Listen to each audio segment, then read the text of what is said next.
Hi, this is Mike Euling with ARAC Roof It Forward. I am on 86 Oak Ridge Drive here in Sharpsburg, Georgia. Thank you, Boltons, for letting me climb your roof here, give you an inspection, and kind of try to figure out what's going on here. Obviously, if you can see,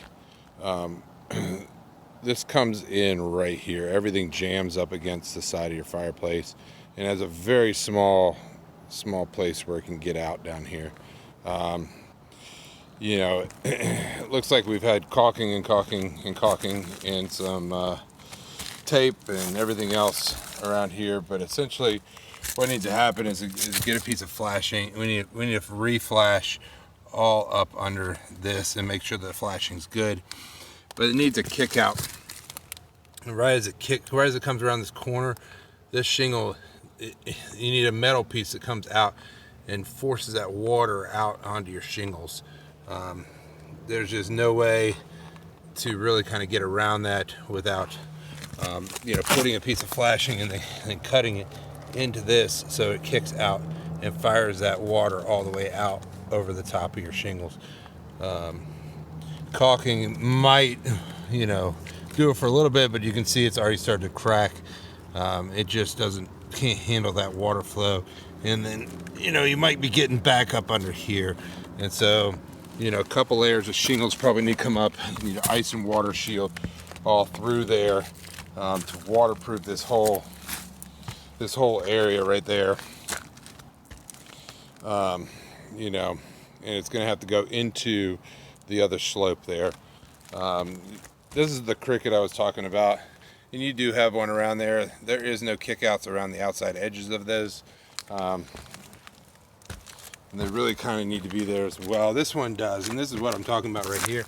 See this metal piece right here? That metal piece is supposed to kick out that water out on that side. You have one on that side, unless it's covered up under this piece of tape here. Unless we're covered up under this piece of tape, we never put one up under this side. And same thing, it should kick out into here, and so that water keeps going all the way around the corner from the flashing underneath. So there is flashing underneath. I think that maybe the issue is that it's just jamming up right there. It's piling up behind that flashing that's only a couple inches high. Either a bigger piece of flashing needs to go up behind your fireplace siding right there, which means that all that siding looks like a piece of siding has been replaced at some point in time. But all this siding would need to, up to about a couple layers would need to be pulled off. We would need to flash up underneath all that, make sure that the flashing is good, and especially at that bottom corner there, where all that water is going to pile up. On a lighter rain, I'm sure it just trickles out to the side, and there's not that big a deal. But your heavier rains, it could pretty much create a small river, and if it gets up over that flashing, it doesn't take much water to overflow that. Taking a look at the rest of your roof looks pretty good. All the caulk looks like it has been either resealed at some point in time. You could need a touch up if where the nail heads is starting to come loose there. But I cut the caulk starting to, you can kind of see the outside edges of the nail head. Could be a point of penetration at some point in time down the road, but as of right now, looking pretty good.